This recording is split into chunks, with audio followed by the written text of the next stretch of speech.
چند سالی خیلی از پدر و مادرها حتی معلما میگن که بچه‌های امروز مثل قبل تحمل ندارن. با یک کوچولو ناراحتی، خستگی یا ناکامی سری به هم میریزن، گریه میکنن یا خیلی زود جا میزنن.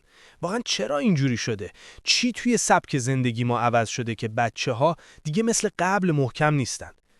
اولین دلیلش اینه که ما بزرگترا یه جورایی ناخواسته بچه‌ها رو خیلی راحت طلب بار آوردیم. از ناراحت شدنشون میترسیم، سری براشون مشکل رو حل میکنیم یا به جای اینکه بذاریم خودشون تلاش کنن، خودمون کار رو انجام میدیم. خب نتیجهش چیه؟ بچه هیچ وقت صبر، پشتکار یا تحمل ناامیدی رو تجربه نمیکنه. و وقتی تو دنیای واقعی چالش کوچیک میبینه، نمیدونه چطور احساساتش رو کنترل کنه.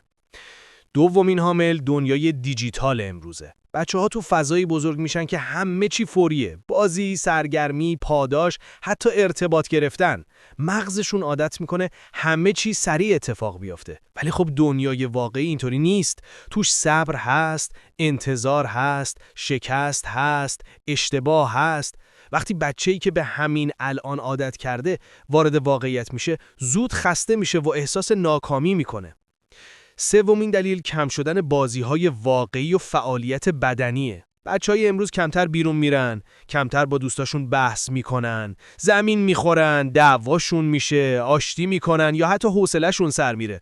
همین تجربه‌های ساده است که تاب‌آوری رو میسازه. وقتی اینا حذف میشه، ظرفیت روانی بچه‌م کم میشه.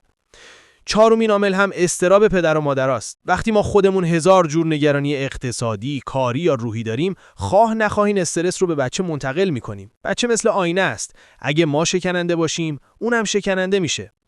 در نهایت باید بدونیم که تاب‌آوری یه چیز درونی و آماده نیست. یه مهارته که یاد گرفته میشه. بچه با تجربه کردن، سختی کشیدن، شکست خوردن و دوباره تلاش کردن رشد میکنه. تا وقتی ما به جای بچه‌هامون تحمل میکنیم، تصمیم میگیریم یا براشون میجنگیم، اونا هیچ وقت یاد نمیگیرن خودشون قوی باشن.